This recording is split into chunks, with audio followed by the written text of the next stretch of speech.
Ako'y isang hamak na pintor lamang, gumuguhit kahit ako'y musmus pa lamang. Kahit nung ako'y lumaki na yun pa rin ang alam, sa aking buhay ay hindi na ito mapaparang. Ako'y nakikiusap ng isang bagay lamang, sa mga content ko ako'y suportahan. Sa aking paggawa ng content ako'y nag-e-enjoy lang, pero suporta nyo ay aking kailangan. Support ang aking maaasahan. Mga kapintasanay, hingin nyo ang aking hiling. Ang suporta nyo ay sa akin ay nagpapagising ng talento na aking pinaghihirapang gawin, upang kayo ay ma-entertain. Labis ang aking kasiyahan, sapagkat ang aking followers ay sumusulong. Magandang hapon po mga kapinta. Ang video po natin ngayon ay yung dito sa amin sa elementary, yung pong WeLove.es. Papalitan na po ng bagong pintura, so ito po yung aking gagawin ngayon. Kaninang umaga ay napinturahan ko na po ng kulay white, tapos ngayon yung kulay na kombinasyon ng kulay ang aking gagawin po dito sa WeLove.es. Ito pong school na ito ang aking alma mater, Gatco Elementary School. At nung ginawa ito ay ako din ang nag-layout ng mga letrang ito, at ginawa ng mga trabaho dito sa construction, ginawa ng forma at saka binuhusan ng semento. At pagkatapos ay ako din ang nagpintura, ang nag-design ng mga letrang ito. Ako ang pinakaunang nag-design ito sa school na ito. Tapos kung hindi ako nagkakamali ay pangatlong ulit ko itong pagpipintura dito, kasi one time ay iba ang nag-design dito, kagaya ng sinundan ko na pagdi-design ngayon. Ang kanyang design ay monochromatic color, simula sa orange hanggang sa unti-unti naging dilaw. Kaya ito ginawa ko ng bago. Ang sabi ng mga teacher ay maganda raw kasi hindi masakit sa mata at maaliwalas sa mata kung tingnan.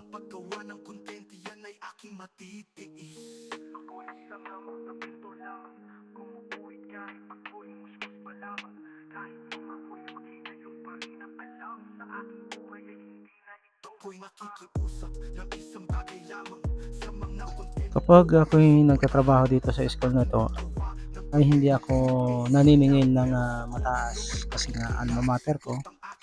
So ang nangyari, ano ko lang dito ay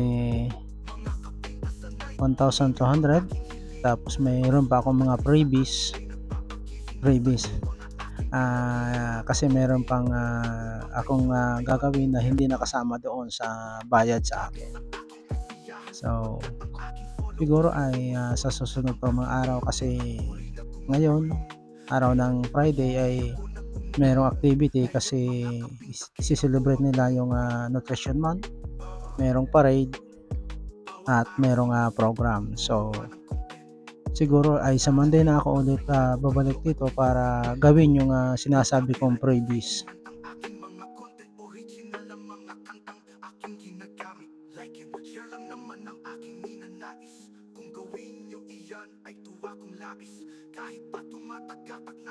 Ang ginawa ko pong design dito ay kombinasyon ng kulay o pagkakasunod-sunod ng kulay sa color wheel or kaya sa rainbow.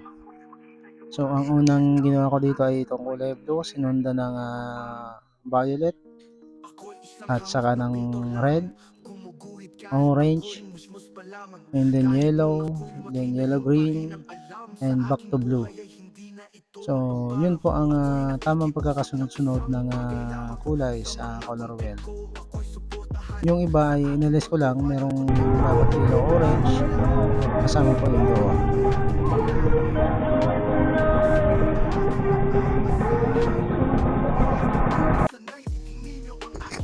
Meron akong magagandang experience dito, at meron ding masamang experience na nangyari sa akin dito. Kasi Nung grade 6 ako ay dapat ako sana yung valedictorian sa aming klase. Subalit ang nangyari ay naging award na lamang ako. Marahil magtatanong kayo kung bakit ganito pa ang nangyari. Nung kami grade 5 na, nung ako grade 5 na at yung ibang kapatid ko ay nag-aaral din dito, ay sadya kami pinatigil ng principal dahil hindi daw kami sumasaludo sa watawat or sa bandila. Kasi kami ay mga anak ng isang Jehovah's Witness dito sa aming barangay. Ang mga magulang namin ay Jehovah's Witness.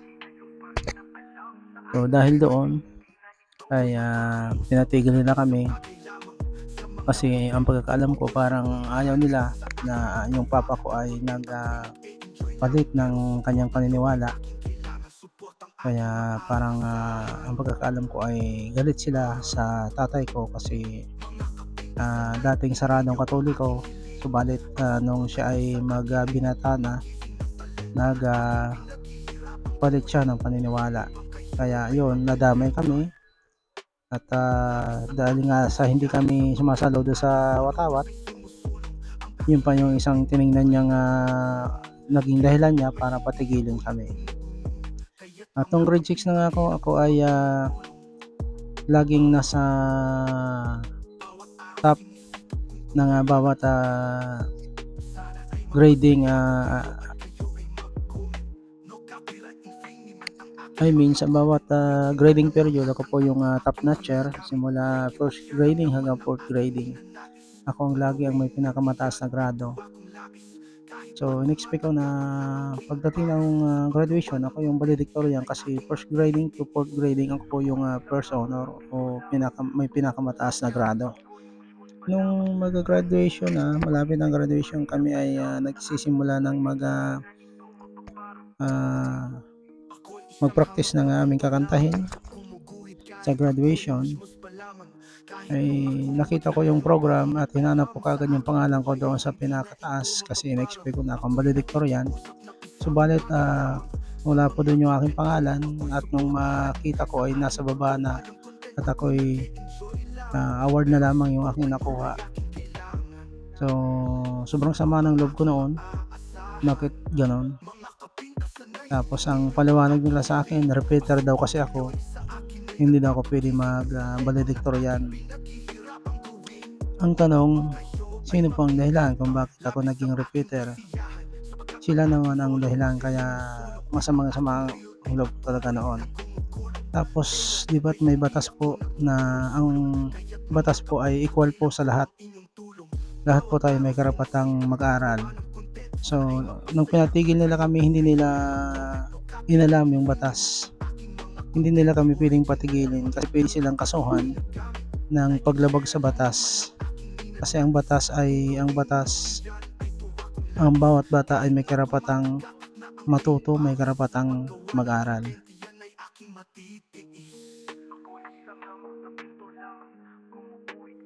At nakasaad din po sa batas na ang bawat isa ay may karapatan na igalang ang kanyang paniniwala.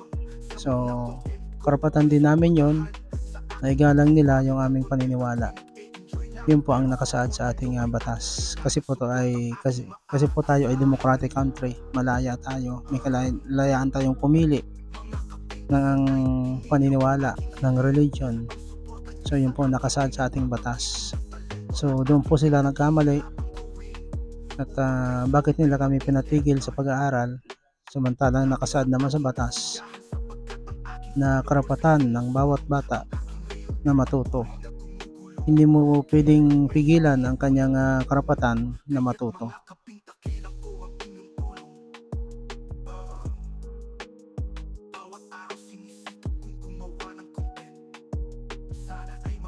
Kaya nung ako'y mag-high school na, nawala na ako ng ganang mag-aral, pero hindi ko naman pinabayaan. Basta nasa isip ko na lang, wala na akong pakialam kung maging valedictorian ako o hindi. Kasi nga dahil sa nangyari sa akin sa elementary.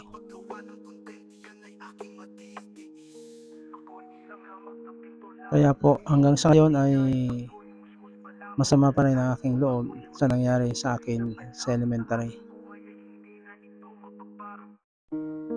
Ako'y isang hamak na pintor lamang, gumuguhit kahit ako'y musmus pa lamang. Kahit nung ako'y lumaki na yun pa rin ang alam, sa aking buhay ay hindi na ito mapaparang. Ako'y nakikiusap ng isang bagay lamang, sa mga content ko ako'y suportahan. Sa aking paggawa ng content ako'y nag-e-enjoy lang, pero suporta nyo ay aking kailangan. Support ang aking maaasahan. Mga kapintasanay, hindi ninyo ang aking hiling. Ang suporta nyo ay sa akin ay nagpapagising ng talento na aking pinaghihirapang gawin, upang kayo ay ma-entertain. Labis ang aking kasiyahan, sapagkat ang aking followers ay sumusulong. Ang aking reel ay patuloy na gumugulong. Kailan may hindi ako napupurong sulong, kaya't mga kapinta kailan ko ang inyong tulong. Bawat araw sinisipag kong gumawa ng content, sana ay mapasaya ko kayo at kayo ay mag-comment. No copyright infringement ang aking mga content, original ang mga kantang aking ginagamit. Like and share lang naman ang aking ninanais, kung gawin nyo iyan ay tuwa kong labis. Kahit pa tumatagakak na ang king pawis, sa paggawa ng content yan ay aking matitiis. Ako isang hamak na pintor lamang, gumuguhit kahit ako'y musmus pa lamang. Kahit nung ako'y lumaki na yun pa rin ang alam, sa aking buhay ay hindi na ito. Ako'y makikiusap ng isang bagay lamang, sa mga content ko ako'y suportahan. Sa aking paggawa ng content ako'y nag-e-enjoy lang, pero suporta nyo ay Hanggang dito na aking lamang po kailangan. itong aking Support ang aking vlog ngayon maaasahan. at maraming salamat po sa inyong panonood.